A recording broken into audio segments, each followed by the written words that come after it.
Alright. हम बात कर रहे थे लास्ट टाइम जो हमने क्लास खत्म की थी, लीनियर डिमांड कर्व का अब्दुल्ला अमीन पूछ रहे थे और उसी पे हमने खत्म किया था। अभी हम थोड़ा सा प्राइस इलास्टिसिटी डिमांड के बारे में और पढ़ेंगे और फिर हम इनकम इलास्टिसिटी पे चले जाएंगे और उसके बाद फिर क्रॉस इलास्टिसिटी। आपको जल्दी से मैं दोबारा से रिमाइंड करवा दूं, ये हम कवर कर रहे हैं 2.2। तो इसमें हमने जो 2.221 222 हम इस वक्त कर रहे हैं और इनफैक्ट हम उसमें सिर्फ प्राइस इलास्टिसिटी ऑफ डिमांड को कवर कर रहे हैं, इनकम और क्रॉस को नहीं कर रहे इन सारे सब यूनिट्स में। अच्छा, अब तो आपको बताने थे जो अब मैं आपको दिखाता हूँ लीनियर डिमांड कर्व जो होता है ना। अगर यहाँ पे ड्रॉ करूं मैं, एक मिनट, स्क्रीन आपको शेयर हो रही है आप लोगों को? मेरी आवाज आ रही है आपको? जी हेलो, जी सर। आ रही है? अच्छा, ओके। तो मैं आपको ना, और स्क्रीन भी शेयर हो रही है मेरी, जी व्हाइट सर बोर्ड? हो रही है। अच्छा, हो रहा है, ओके। अच्छा, अब आपको ये दिखाना मैंने ये था कि जो आपका लीनियर डिमांड कर्व है ना, लीनियर लीनियर डिमांड कर्व, इसको स्ट्रेट लाइन डिमांड कर्व भी कहते हैं, स्ट्रेट लाइन। अब डिमांड कर्व ना स्ट्रेट लाइन होता नहीं है। अगर स्ट्रेट लाइन हो तो उसकी प्रॉपर्टी बताई गई है। एक्चुअली जो डिमांड और सप्लाई कर्व होते हैं ना, वो कुछ ऐसे होते हैं। मैं आपको अगर बना के दिखाऊं ना, ऐसे देख रहे हैं तो अब लग भी रहा है कि यार ये सप्लाई कर्व है, यार ये डिमांड कर्व तो नजर आ रहा है ना। लेकिन टू मेक इट सिंपल, आपको किताबों में इस तरह ही डायग्राम नजर आएगी, लेकिन ये सिर्फ आसान करने के लिए है। एक्चुअली ये स्ट्रेट लाइन नहीं है, लेकिन उस तरह बनाने के बजाय नॉर्मली बुक्स में आपको इस तरह के डिमांड और सप्लाई कर्व नजर आते हैं। सिर्फ पर्पस क्या है? To make it simple. अच्छा, अब स्ट्रेट लाइन जो डिमांड कर्व होता है, वो जैसे मैंने आपको बताया कि अगर आपके पास ये स्ट्रेट लाइन डिमांड कर्व है, तो आपको क्या बताया था कि सेंटर में जो पीईडी है वो इक्वल टू 1 होती है और जो ऊपर वाला हिस्सा है उसमें पीईडी ग्रेटर देन 1 होती है। अच्छा, इसका रीजन क्या है? रीजन ये है कि अगर आप प्राइस यहाँ लेते हैं और क्वांटिटी यहाँ लेते हैं, फॉर एग्जांपल आपको मैं समझाने की कोशिश करता हूँ थोड़ी सी, कि अब इस हिस्से में जो अपर हाफ है ना, उसमें प्राइस बड़ी हाई है ना, और डिमांड जो है वो बहुत कम है। ऐसे ही है ना, डिमांड थोड़ी है, प्राइस ज्यादा है। फॉर एग्जाम्पल मैं प्राइस दे देता हूँ 100। तो अगर मैं अब प्राइस जो है वो ज्यादा कम भी करता हूँ, जैसे मैं कहता हूँ प्राइस जो है वो अम, कम हो गई, 80 पे आ गई। अब बजाहिर जो है, अच्छा मैं और वैल्यू भी ज्यादा ले सकता हूँ, लेकिन चले इसको मैं 1 मिनट ठहर दें, 100 नहीं लेता ना, ठहर दो, मैं इसको ले लेता हूँ 500। ज्यादा वैल्यू की बात कर रहा हूँ आपको दिखाने के लिए। अब आपको ये तो पता है अच्छे से कि जो स्ट्रेट लाइन होता है ना, जब कोई भी स्ट्रेट लाइन होती है, मैथ्स आपने पढ़ी हुई, तो उसका स्लोप जो है ना वो कांस्टेंट रहता है। ये पता है ना आपको शादीन और अब्दुल्ला? स्ट्रेट लाइन जो कर्व होता है, ये स्ट्रेट लाइन जो होती है उस पे जो स्लोप होता है वो कांस्टेंट रहता है थ्रू आउट द लाइन, है ना? पता नहीं? जी सर। हाँ, लेकिन जी प्राइस और डिमांड क्यों कांस्टेंट नहीं रहती? वो क्यों शुरू में ज्यादा होती है, फिर इक्वल टू 1 हो जाती है और फिर वो कम हो जाती है, यानी कि लेस देन 1 हो जाती है इस वाले पोर्शन में? उसकी वजह ये है कि जो इलास्टिसिटी ऑफ डिमांड है ना, वो परसेंटेज में होती है भाई। सीधी सी बात है, स्लोप परसेंटेज में थोड़ी होता है। तो परसेंटेज में होने की वजह से वो कांस्टेंट नहीं होती, और उसकी वजह मैं आपको बता रहा हूँ कि अगर प्राइस 500 है और प्राइस जो है वो लेट से आपकी कोई 50 कम हो जाती है, 450, मैं इसको एक 450 मैंने कर दी। अब बाहिर कीमत सिर्फ 50 रुपए कम हुई है, सॉरी सिर्फ कह रहा हूँ। अब इसका अगर मैं परसेंटेज लूं तो प्राइस में चेंज कितना है, जरा गौर करो। प्राइस में और उससे डिमांड में क्या चेंज आ रहा है वो भी हम देख लेते हैं।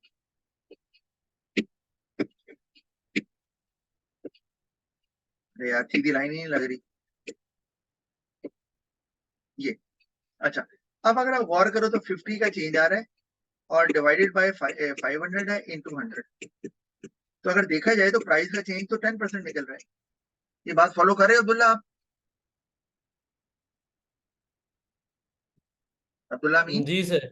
हाँ, जी अब सर कह रहा हूँ। अब बज़ाहिर लग रहा है कि प्राइस में सिर्फ 10% फॉल आया, ठीक है, पर क्योंकि वैल्यू बढ़ी है प्राइस की 500, वैल्यू बढ़ी है तो चेंज तो 50 रुपए का है। अब 50 रुपए का जो चेंज है, it is a significant change कि 500 रुपए में 50 रुपए आपके गिर गए, तो लोग ज्यादा लेना शुरू कर देंगे, ठीक है। लेकिन जब उसको परसेंटेज में देखते हैं, चूंकि वैल्यू बढ़ी है, तो वो सिर्फ 10% का चेंज दिखा रहा है, तो बजाहिर लगता है कि प्राइस में ज्यादा चेंज नहीं आ रहा। लेकिन एक्चुअली अगर हम देखें, ये परसेंटेज में कम चेंज आ रहा है, लेकिन एब्सोल्यूट वैल्यू में ज्यादा चेंज आ रहा है 50 का।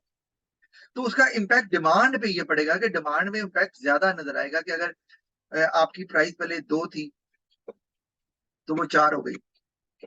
सॉरी, प्राइस कह रहा हूँ, डिमांड। अब डिमांड जो है वो कम क्वांटिटी में है, 2 से 4 हुई है। अब फर्क तो 2 रुपए का पड़ा है, 2 यूनिट्स का पड़ा है। लेकिन अगर हम इसका निकालेंगे परसेंटेज, तो वो क्या आएगी, 2 ओवर चेंज कितना, 2 का, ओरिजिनल कितनी, 2 इंटू 100। आपको पता है तरीका निकालने का। तो ये चेंज आ गया 100%। तो ये वजह है कि ऊपर वाले पोर्शन में चूंकि वैल्यू ज्यादा होती है प्राइस की, तो परसेंटेज कम निकलती है, लेकिन असल में एब्सोल्यूट वैल्यू ज्यादा ही होती है, और जिसका इम्पैक्ट डिमांड पे पड़ता है ज्यादा। अच्छा, दूसरा, डिमांड की चूंकि यूनिट्स कम होते हैं, तो जब वो यूनिट थोड़े भी बढ़ेंगे, जैसे यहाँ पे सिर्फ 2 यूनिट बढ़ रहे हैं, 2 ही बढ़ रहे हैं ना, लेकिन चेंज 100% का आ गया, ठीक है। यहीं पर अगर यूनिट जो है वो 100 थे, और 100 से अगर 102 हो जाता, तो चेंज तो सिर्फ, चेंज कितने का आना था, सिर्फ 2% का। तो चूंकि अपर हाफ में डिमांड की वैल्यूज जो है वो कम होती हैं, प्राइस की वैल्यूज ज्यादा होती हैं, तो प्राइस का ज्यादा चेंज भी परसेंटेज में कम नजर आता है, और डिमांड का जो चेंज, थोड़ा चेंज भी परसेंटेज में ज्यादा नजर आ रहा होता है। तो इस वजह से हमें लगता है कि जो इनफैक्ट जो डिमांड, प्राइस रेशियो डिमांड है वो इलास्टिक है, क्योंकि परसेंटेज में डिमांड में ज्यादा चेंज नजर आ रहा है इन कंपैरिजन टू प्राइस। ये लॉजिक समझ आ रहा है आपको शाहजीन एंड अब्दुल्ला? जी सर। इसी तरह लेकिन अगर सर हम, अगर हम लोग ने डिमांड का यूनिट जिस तरह आपने 2 और 4 लिया हुआ है, मैं सपोज करता हूँ मैं 1000 और 2000 लेता हूँ, तो सर फिर तो ये एक्सप्लेनेशन वेग नहीं हो जाएगी? नहीं, वेग इसलिए नहीं होगी क्योंकि जब हम अपर पोर्शन की बात करते हैं डिमांड कर्व के, तो वहां पर प्राइस ज्यादा होती है, डिमांड लो होती है ना। जितना आप लेफ्ट पे जाते जाएंगे, क्योंकि हमने हॉरिजॉन्टल एक्सिस पे डिमांड रखी हुई है, जितना लेफ्ट पे जाएंगे डिमांड कम होती जाएगी उसकी वैल्यू, और जितना ऊपर जाएंगे उतनी ही प्राइस की वैल्यू ज्यादा होती जाएगी। तो आपका जो आर्गुमेंट है वो गलत है, क्योंकि वो जो 1000 वैल्यू है वो आपकी याद हो, या वो आएगी आपके लोअर पोर्शन, जो कि लोअर हाफ है, क्योंकि वो राइट पे जाती है और वहां डिमांड की वैल्यूज बढ़ना शुरू हो जाएंगी। अब्दुल्ला समझ आई? जी सर आगे। तो इसलिए आप जब यहाँ वैल्यूज लेंगे दो, तो वो वैल्यूज आपको नजर आएगा कि वो इनइलास्टिक हो जाएंगी। जैसे मैं अगर यहाँ कोई वैल्यू लेता हूँ, मैं कहता हूँ यहाँ प्राइस है 100, ठीक है, और यहाँ पे जो डिमांड है ना वो है लेट से 50, राइट। अच्छा, प्राइस यहाँ पर भी कम हुई, और कम होके ये हो गई जी, अब हम कह लेते हैं, क्योंकि थोड़ा सा चेंज है तो हम इसको कहते हैं 80। अच्छा, अब या 80 नहीं भी तो हम थोड़ा ज्यादा भी कर सकते हैं, लेकिन चलें 80 ही चेंज है। तो अब कितना चेंज आया प्राइस के अंदर? प्राइस में जो चेंज आया है वो 20% का है, ऐसे ही है ना, क्योंकि कितना चेंज है दोनों में, 20 का, ओरिजिनल कितनी, 120% का चेंज आ गया। अब डिमांड को मैं यहां से करता हूं कि मैं डिमांड को 60 कर दिया। अब देखो, वैसे यहाँ 2 का चेंज था, मैंने यहाँ 10 का चेंज कर दिया, लेकिन चूंकि डिमांड की वैल्यूज ज्यादा है, तो वो जो 10 है वो परसेंटेज में कम नजर आएगा। वैसे ज्यादा है 10, लेकिन परसेंटेज में कम नजर आएगा। वो कैसे? अब क्या निकलेगी वैल्यू उसकी, अगर हम निकालें, डिफरेंस 10 है, ओरिजिनल डिमांड कितनी है, 50 है, इंटू 100। तो ये आंसर क्या आ जाएगा हमारा, ये आएगा हमारा 20%, ठीक है। अच्छा, ये फिर थोड़ा, ये दोनों बराबर हो गए, यहाँ पर मैंने बराबर कर दिया, थोड़ी वैल्यू में चेंज कर देता हूँ, एक मिनट। यहाँ 80 की जगह पे मैं कर देता हूँ 60। वैसे भी 60 तो समझ आती है, बल्कि 40 भी कर सकता हूँ। इसको 40 कर देता हूँ। पता क्यों कर रहा हूँ 40? इसीलिए कि ये चेंज मैंने, ये वाला जो चेंज है मैंने दिखाया हुआ है, तो इससे बड़ा चेंज हो रहा है ना नीचे, तो वैल्यूज में तो बड़ा हो रहा है। अच्छा, ये वाला चेंज, तो मैं इसको 40 कर देता हूँ लेट्स से। तो अब चेंज कितना आया जी? चेंज डिफरेंस कितने का है? 60 का। 60 और 100, तो अब जो चेंज हमारे प्राइस में आ रहा है वो 60 का है, ठीक है। और जो डिमांड में चेंज आ रहा है वो तो 20% का आ रहा है। फिर यहाँ पे ये देखो, तो अब प्राइस, अब बजाहिर अगर आप गौर करो ना, तो आपको यहाँ जो हमने चेंज किया था प्राइस का वो 50 का था, लेकिन परसेंटेज में वो 10% निकल रहा था।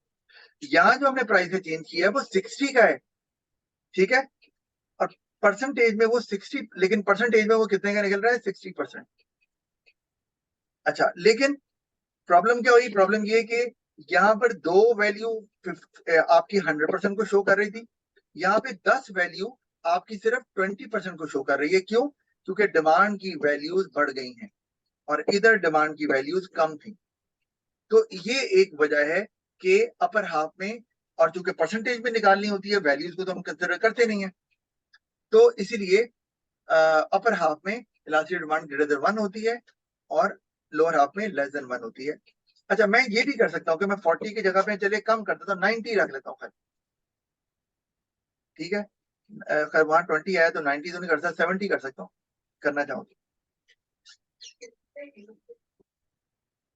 अच्छा, मेरी बात आ रही है आपको क्लियर? जी सर, आ रही है। अच्छा, तो मैं अगर इसको यहाँ पे 70 भी कर दूं, ये देखो 70 कर दिया, तो अब चेंज कितना आएगा डिमांड में? जो प्राइस इलास्टिक डिमांड कितनी होगी? 30%। कैसे? 100 और 70 में कितना डिफरेंस है? 30 का, डिवाइडेड बाय ओरिजिनल प्राइस कितनी है? 100, तो 30% आएगा। तो अभी भी डिमांड में 30% चेंज आ रहा है, लेकिन जो सॉरी प्राइस में 30% चेंज आ रहा है, लेकिन डिमांड में सिर्फ 20% चेंज आ रहा है। तो अभी भी वो इन इलास्टिक ही है। मेरा ख्याल है आपको समझ आ गई होगी। तो स्ट्रेट लाइन जो है ना, आपने, हम स्ट्रेट लाइन डिमांड का अगर लेंगे तो ये प्रॉपर्टीज में हमने रखनी है, यानी कि वो प्रोडक्ट्स, अब सवाल यह है, वो प्रोडक्ट्स जिनकी वैल्यू ज्यादा है, आई रिपीट, वो प्रोडक्ट्स जिनकी वैल्यू ज्यादा है, उनकी प्राइस में अगर ज्यादा भी चेंज आएगा तो परसेंटेज में वो कम ही नजर आ रहा होगा। और अगर उनकी डिमांड भी कम है अभी, तो वो आपकी वैसे वैल्यू डिमांड में चेंज कम दिखा रही होगी चेंज, लेकिन परसेंटेज में वो ज्यादा होगा।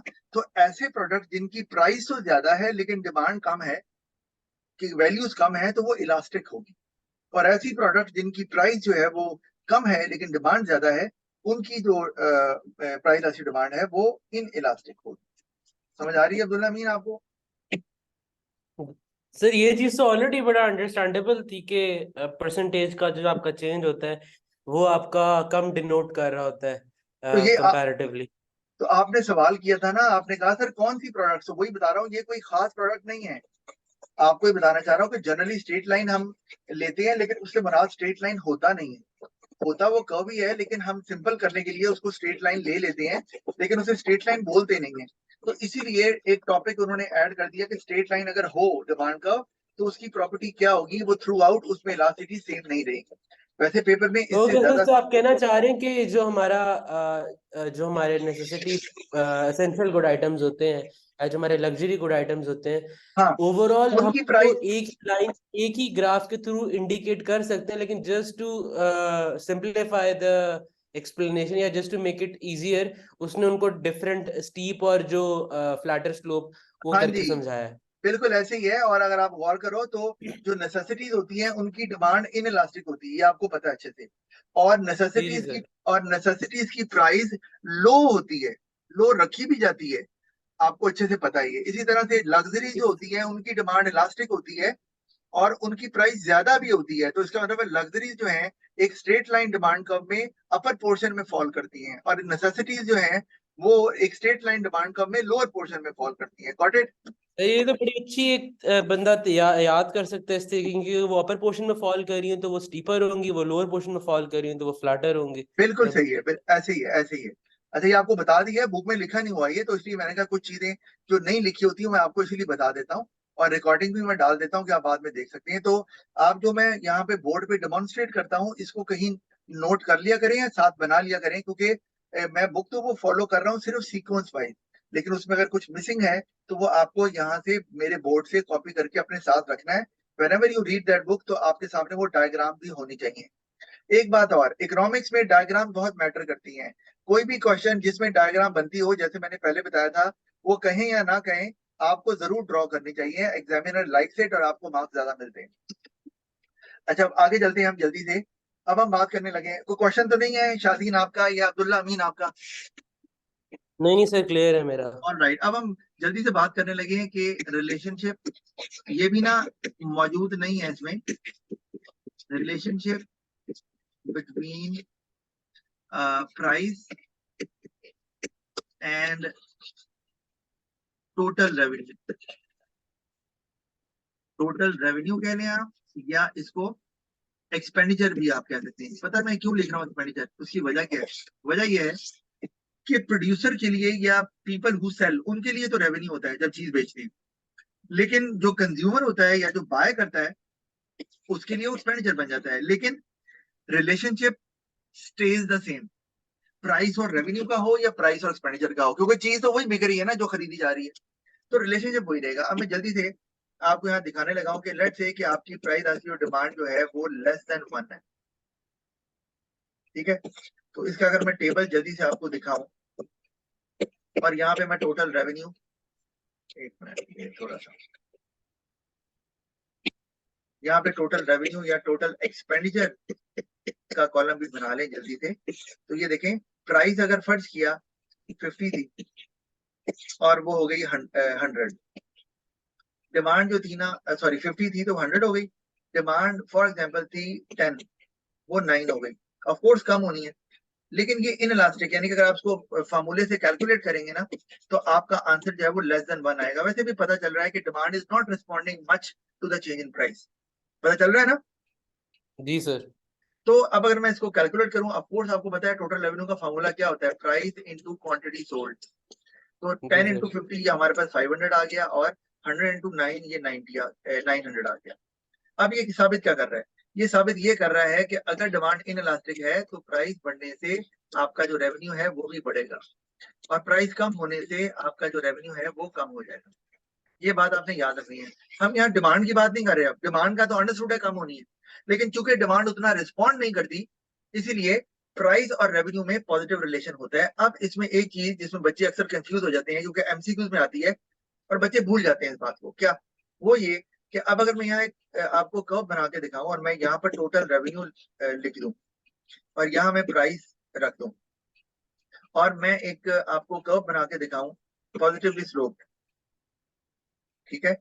तो ये क्या शो कर रहा है कि अगर प्राइस बढ़ेगी तो रेवेन्यू भी बढ़ेगा। जैसे जैसे आप प्राइस बढ़ा रहे हैं, रेवेन्यू बढ़ता जा रहा हाँ, है। अच्छा, तो ये जी। प्राइस और आप, और ये सप्लाई कर्व की तरह का लग रहा है। अंडरस्टूड है क्यों लग हेलो। रहा है? क्योंकि हेलो, आवाज आ रही है आपकी? अब्दुल्ला, हेलो। अब्दुल्ला अमीन, आपकी आवाज आ रही है, मेरी नहीं आ रही? मेरी आवाज नहीं आ रही शादीन? मेरी आवाज आ रही है आपको?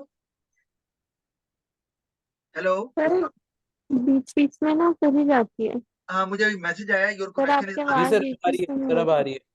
हाँ, मेरा भी मैसेज भी मुझे आया, योर कनेक्शन इज अनस्टेबल, तो मेरी तरफ से प्रॉब्लम है। अच्छा, बहरहाल मैं वो आज कंप्लेन करूंगा कि क्यों आ रही है ये। अच्छा, ये पॉजिटिवली स्लोप्ड है कर्व, मेरी बात क्लियर है ना? जी सर। आती। तो ये पॉजिटिव स्लोप इसलिए है ना कि प्राइस, और ये जो कर्व है ये प्राइस और रेवेन्यू का बना हुआ है, तो प्राइस और रेवेन्यू का ये कर्व तो है, ठीक है, लेकिन ये पॉजिटिवली स्लोप्ड है, हमें नजर आ रहा है।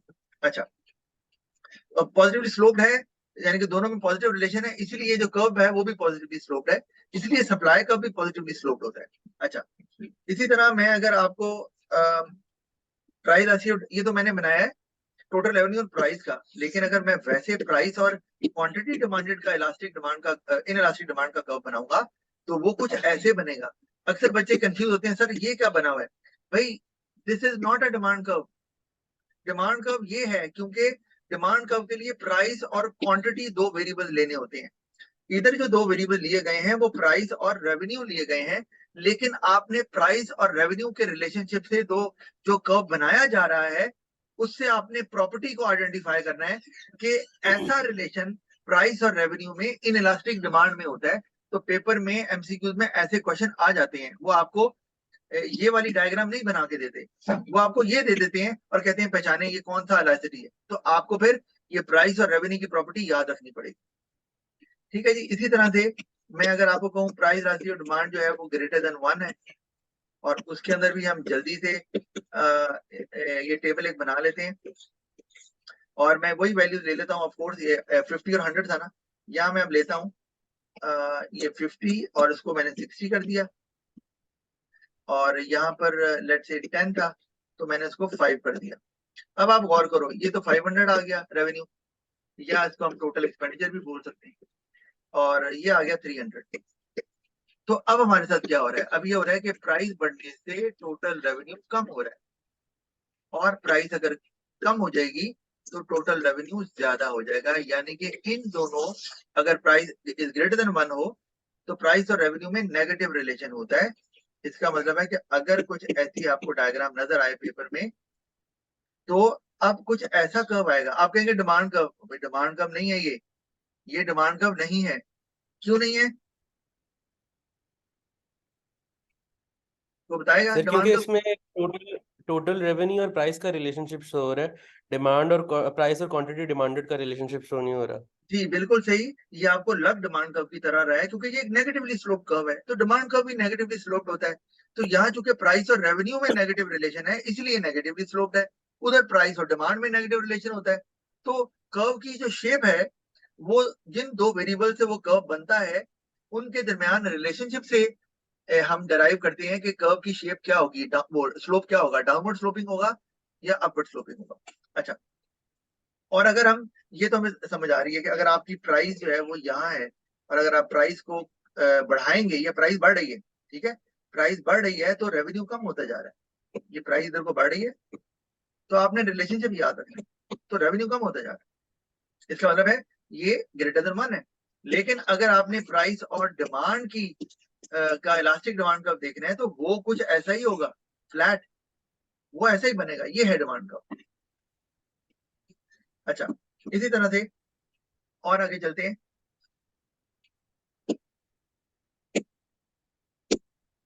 एक मिनट।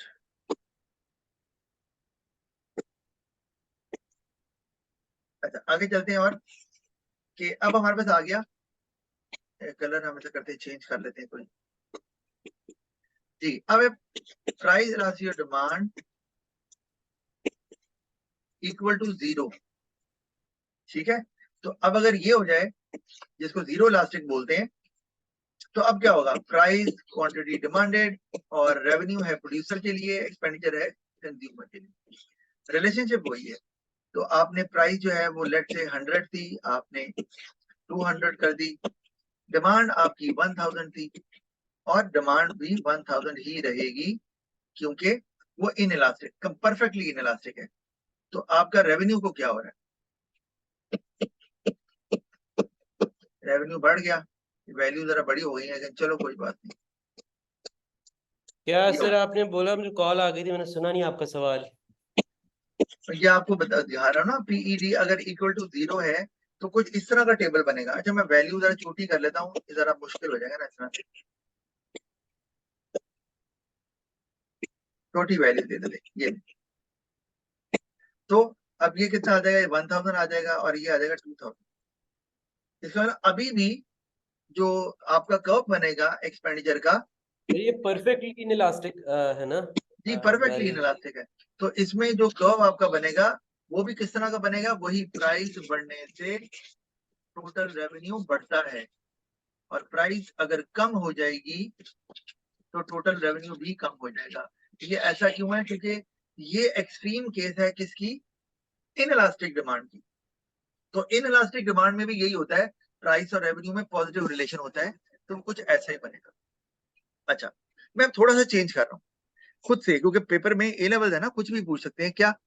मैं अब क्या कर रहा हूँ, जरा गौर करें, है तो ये परफेक्टली इनइलास्टिक। अब मैंने ये किया कि मैं प्राइस यहां ले रहा हूं, रेवेन्यू मैंने यहां ले लिया। अब मुझे ये बताओ, कर्व किस तरह का होगा, डाउनवर्ड स्लोपिंग होगा या अपवर्ड स्लोपिंग। सर कर्व होगा सर रेवेन्यू ने इंक्रीज होना है, प्राइस बढ़ेगी साथ साथ, तो सर अपवर्ड स्लोपिंग ही होगा। रेवेन्यू इंक्रीज होने से प्राइस नहीं बढ़ती, प्राइस इंक्रीज होने से रेवेन्यू बढ़ता है। Oh sorry sir, sorry sir, downward sloping होगा। Downward sloping. नहीं सर, एक मिनट सर, एक मिनट सर, आप लिस्ट वैल्यूज, वो वैल्यूज लगा दें, फिर मैं आपको बताता हूँ। इस तरह वैल्यू नहीं कंफ्यूजन हो रहा भाई, आप कंफ्यूजन आपको नहीं होनी चाहिए। है। शादीन, आपको, आप सुन रही हो कि सो रही हो? सर सुन रही हूँ। अच्छा, ये मैंने आपको एक बात बताई है, इसको ध्यान में रखो। अभी मैंने क्या बताया? Whenever a curve sir is upward drawn, sloping होगा। सीधी बात है, मैं प्राइस को इधर लिख दूं या रेवेन्यू को इधर लिख दूं, इससे कोई फर्क नहीं पड़ता। क्यों? क्योंकि अगर उन दोनों वेरिएबल्स के दरमियान पॉजिटिव रिलेशन है तो कर्व ने ऐसे ही बनना है। सिर्फ फर्क ये पड़ेगा कि अब शुरू ऐसे करेंगे, प्राइस इतनी हो गई, रेवेन्यू इतना हो गया, बस इतना फर्क है। पहले हम नीचे से शुरू कर रहे थे, लेकिन रहेगा वो अपवर्ड स्लोपिंग। तो पहचानना आपने इससे है कि वो दोनों एक ही डायरेक्शन में मूव कर रहे हैं, तो उनसे बनने वाला जो कर्व है वो भी अपवर्ड स्लोपिंग ही होगा। अच्छा, अब मैं ले लेता हूं जी, अगर मैं इसको, अच्छा अब मैं एक अगला और ले लेता हूं। अब है पीडी इक्वल टू 1।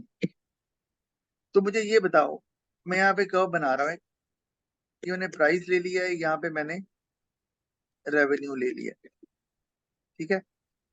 अच्छा, अब मैं कर्व कैसा बनाऊंगा आपने बताना है। मैं भी यहाँ पे ना आपको पहले टेबल बना के दिखा देता हूँ, quantity demand rate total revenue. तो क्या हो रहा है जनाब? वो ये रहा है कि प्राइस 5 से 10 हो गई और डिमांड 10 से 5 हो गई, तो रेवेन्यू यहाँ 50 आ रहा है, इधर भी 50 आ रहा है। क्या हुआ? प्राइस बढ़ने से या कम होने से क्या हो रहा है? सर डिमांड कम हो रही है। डिमांड कम हो रही है। प्राइस और रेवेन्यू में क्या रिलेशन आ रहा है? सर प्राइस और रेवेन्यू में नेगेटिव रिलेशन है। वो क्या कर रहे हो? नहीं सर, प्राइस कम हो रही है तो डिमांड रेवेन्यू उतना ही रह रहा है ना। हाँ जी, तो हम बताएंगे ना, प्राइस बढ़े या कम हो, अगर डिमांड यूनिटरी इलास्टिक है तो there will be no change in total revenue. ये प्रॉपर्टी भी याद रखनी है।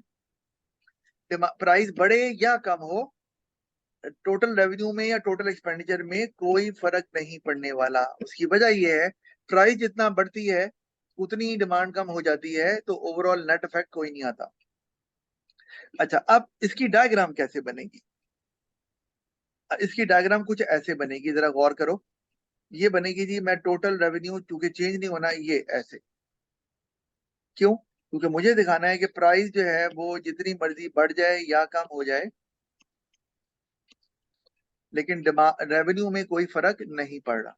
तो ये यूनिटरी इलास्टिक डिमांड कर्व का है। अच्छा, इसी तरह अगर मैं ये कर दूं कि मैं अब रेवेन्यू को यहां ले जाता हूं, अब पॉजिटिव रिलेशन थोड़ी है या नेगेटिव भी नहीं है, प्राइस यहां ले जाता हूं। अब मुझे बताओ कर्व किस तरह का बनेगा? है पीडी इक्वल टू 1, बताएं कैसा बनेगा? सर हमारा रेवेन्यू कांस्टेंट रहेगा और सर स्ट्रेट ही बनेगा, लेकिन अब total sir straight revenue line वाली बनेगी। साइड से। स्ट्रेट लाइन 50 के होगी, ऊपर सिर्फ स्ट्रेट लाइन लगा देंगे विद जीरो ग्रेडियंट। ये लेकिन है ना, हॉरिजॉन्टली। जी सर। हॉरिजॉन्टली, जी। वेरी गुड, बिल्कुल आप समझ गए हैं। तो ये इस तरह के ना ट्रिकी क्वेश्चन एमसीक्यूज में आए हुए हैं, इसलिए आपको तैयार कर रहा हूं कि आपको बाद में प्रॉब्लम ना हो। अच्छा, वैसे तो अब्दुल्ला साहब ने कोई भी वर्कशीट मुझे नहीं दी और मुझे याद आया एमसीक्यूज भी मैंने डिस्कस नहीं किया है। तो चलें, अब अगली क्लास में कर लेंगे, क्योंकि क्लास पढ़ना और बात है और क्वेश्चन करना वो एक और बात है। क्वेश्चन करेंगे तो एग्जाम के क्वेश्चन करने आएंगे, वरना नहीं आएंगे। अच्छा, तो यहाँ नजर आ रहा है कि प्राइस आपकी बढ़े या कम हो, आप यहाँ पर भी रेवेन्यू में कोई फर्क नहीं पड़ा। तो ये दोनों डायग्राम्स एक जैसी ही हैं, लेकिन कर्व देख लो, फर्क नजर आ रहे हैं हमें, क्योंकि हमने वेरिएबल्स को कभी वाई एक्सिस पे कभी एक्स एक्सिस पे कर दिया, तो ये वो कर देते हैं ऐसे। आपने परेशान नहीं होना इससे। अच्छा, इसी तरह मुझे आप बताओ, जरा आपसे पूछ रहा हूँ, अगर मैं ये प्राइस ले रहा हूँ और यहाँ टोटल रेवेन्यू ले रहा हूँ, तो मुझे ये बताओ, और जो प्राइस इलास्टिसिटी ऑफ डिमांड है वो है आपकी लेस ग्रेटर देन 1, कर्व किस तरह का होगा? क्योंकि जो प्राइस और डिमांड का कर्व है वो आपको पता है, फ्लैट होता है, ये स्टीप हो जाता है। प्राइस और रेवेन्यू के हवाले से बताएं मुझे। क्या चीज सर? यार आपसे पूछा है, अगर अब आपसे पूछ रहा हूँ, सवाल है ना, अगर demand in elastic, sorry elastic है, तो बताएं अब जी प्राइस सर। और रेवेन्यू का जो कर्व है वो किस तरह का हो? सर नेगेटिव स्लोपिंग होगा। नेगेटिवली स्लोप्ड होगा। Very good. के अगर प्राइस बढ़ेगी तो रेवेन्यू, प्राइस कम होगी तो रेवेन्यू बढ़ जाएगा, और अगर प्राइस ज्यादा होगी तो रेवेन्यू कम हो जाएगा। बिल्कुल सही। कोई फर्क नहीं पड़ता आप प्राइस को यहाँ ले लें या रेवेन्यू को यहाँ ले लें, उससे कोई फर्क नहीं पड़ता, क्योंकि दोनों के दरमियान नेगेटिव रिलेशन है, तो वो तो नेगेटिवली स्लोप कर्व की शक्ल में ही आना है, शो होना है। बहरहाल ये मैं प्राइस और रेवेन्यू का बता रहा था। प्राइस और डिमांड का रिलेशन तो आपको पता है अच्छे से कि वो क्या होता है। तो आई होप कि इसमें तो आपको कोई प्रॉब्लम नहीं होनी चाहिए, और अब आपको समझ आ जानी चाहिए इसके बारे में। तो इसको मैं क्लोज कर रहा हूँ। अच्छा, अब हम जल्दी से बात कर लेते हैं कि प्रैक्टिकल इंपॉर्टेंस क्या है प्राइस आज डिमांड की। सिग्निफिकेंस कह लें आप, इम्पोर्टेंस ऑफ पीईडी। पेपर में ये भी आ सकता है कि बताएं एक प्रोड्यूसर के लिए प्राइस राशि और डिमांड को जानना क्यों जरूरी है। उसकी वजह क्या है कि अगर प्रोड्यूसर को ये पता हो कि मेरे प्रोडक्ट की डिमांड जो है वो इन इलास्टिक है, फॉर एग्जाम्पल, एक मिनट, थोड़ा सा ना ये रिस्पॉन्ड नहीं कर रहा। अच्छा, वो मेरा पेन बंद हो गया था, सॉरी। ये है लेस देन 1, तो बताएं प्रोड्यूसर क्या करेगा प्राइस सर को अगर ज्यादा। पी लेस देन 1 है तो इसका मतलब है कि हमारी जो डिमांड है वो इलास्टिक है, और इसकी वजह से सर वो अपनी प्राइस नहीं को नहीं कम करने की। नहीं नहीं, इन इलास्टिक है ना, ये इन सॉरी इलास्टिक है। सर, लेस देन 1 है तो इनइलास्टिक है। तो प्राइस सर को क्या उसका करेगा? प्रोडक्ट होगा उस पे वो प्राइस बढ़ा देगा। वो प्राइस बढ़ा देगा, उसे पता है कि डिमांड में कोई खास कमी नहीं आनी है, ठीक है। क्योंकि उसे पता है डिमांड में कमी नहीं आनी ज्यादा, तो रेवेन्यू जो है वो हमारा बढ़ेगा। बिल्कुल यही करेगा। और इसी तरह से अगर प्रोड्यूसर जो है वो, उसको पता है कि डिमांड हमारी ग्रेटर देन 1 है, तो क्या करेगा प्राइस को? तो ग्रेटर देन 1 है तो प्राइस को कम करने की कोशिश करेगा ताकि उसका टोटल रेवेन्यू प्राइस इंक्रीज को हो। कम करने की कोशिश करेगा, क्योंकि उसे पता है कम करने से रेवेन्यू बढ़ता है। तो दोनों सूरतों में उसको रेवेन्यू बढ़ाना है, उसे पीईडी की नॉलेज होगी तो वो इफेक्टिवली इसको इस्तेमाल कर सकता है आसानी से। सर मेरा एक सवाल है आपसे। हाँ। सर हम ये जिस तरह अगर एक नया बिजनेस एस्टेब्लिश हो रहा है, लेट्स सपोज एक स्टार्टअप शुरू हो रहा है और वो ऑर्गेनिक बेकरी आइटम्स का एक स्टार्टअप है और वो शुरू हो रहा है, तो सर वो कैसे डिटरमिन करेगा कि whether they fall into the category of necessities और लग्जरी गुड आइटम्स। हाँ, अब मैं इसी पे बात कुछ करने लगा हूँ। कुछ अब लोगों के लिए तो जिस तरह मैं अपनी बहन की बात करता हूँ, शी हैज ग्लूटेन एलर्जी, तो उसके लिए ग्लूटेन फ्री आइटम एक नेसेसिटी आइटम है। She can not eat normal roti, तो उसको ग्लूटेन फ्री आटा ही चाहिए, तो उसके लिए वो एक नेसेसिटी आइटम है। बट वेयर एज मैं अपने आप को कंसिडर करूँ तो कुछ लोग ग्लूटेन फ्री खाना खाते हैं जस्ट टू लूज वेट, तो उनके लिए वो एक लग्जरी आइटम हो सकता है। देखो, अगर हम बात करते हैं जी ग्लूटेन फ्री खाना है और वो कुछ लोगों के लिए जरूरी है, तो आप निश में चले गए। आपने एक बहुत बड़ी मार्केट का एक छोटा सा सेगमेंट पकड़ लिया है, और आप वहां बिल्कुल चाहें तो प्राइस को ज्यादा भी कर सकते हैं, क्योंकि उनके लिए जरूरी है, and they would buy from you even if the price is on the higher side. तो डिमांड इन इलास्टिक हो जाएगी, ये बात सही है, लेकिन फिर आप निश में ही ऑपरेट करेंगे, यू कैनॉट एक्सपैंड मच।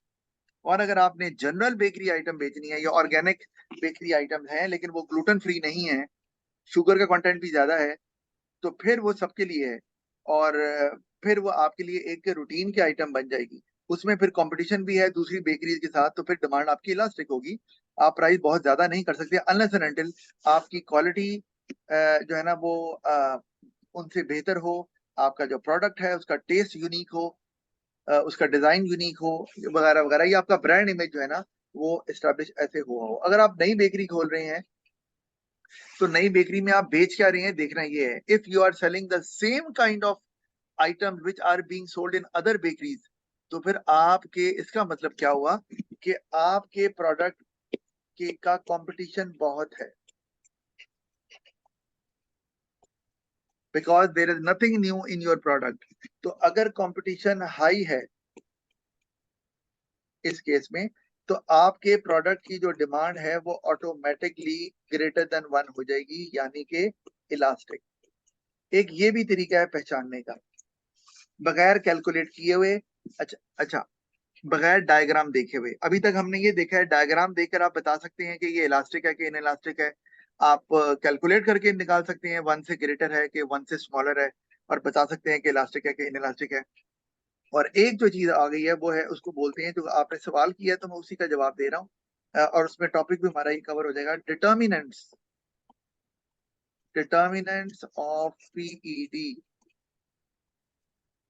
अच्छा, ये ना अक्सर बच्चे इसको कंफ्यूज करते हैं। इसको हम ये भी बोल सकते हैं फैक्टर्स which affect पीईडी। अच्छा, अब बच्चे पता क्या करते हैं, इसको समझते हैं सर अच्छा ये वो फैक्टर्स हैं which cause a shift in demand curve. गलत। क्योंकि जब हम पीईडी का टॉपिक पढ़ रहे होते हैं, यानी कि इलास्टिसिटी का, तो भी एज्यूम के जितने नॉन प्राइस फैक्टर्स हैं दे वुड रिमेन कांस्टेंट। क्योंकि आपको पता है जब भी प्राइस डिमांड के रिलेशन को पढ़ा जाता है तो हम सेट्रस पेरिबस का इस्तेमाल करते हैं। जितने अदर फैक्टर्स हैं अदर देन प्राइस वो हम कांस्टेंट कर देते हैं। तो ये बिल्कुल भी डिमांड को शिफ्ट करने वाले कर्व के बारे में बात नहीं हो रही है, वो फैक्टर्स नहीं है, ये और फैक्टर्स हैं। लेकिन अक्सर बच्चे मैंने देखा है कॉमन मिस्टेक करते हैं, वो फैक्टर्स जो इलास्टिसिटी को अफेक्ट करते हैं और वो फैक्टर्स जो डिमांड को अफेक्ट करते हैं उनको कंफ्यूज करते हैं आपस में।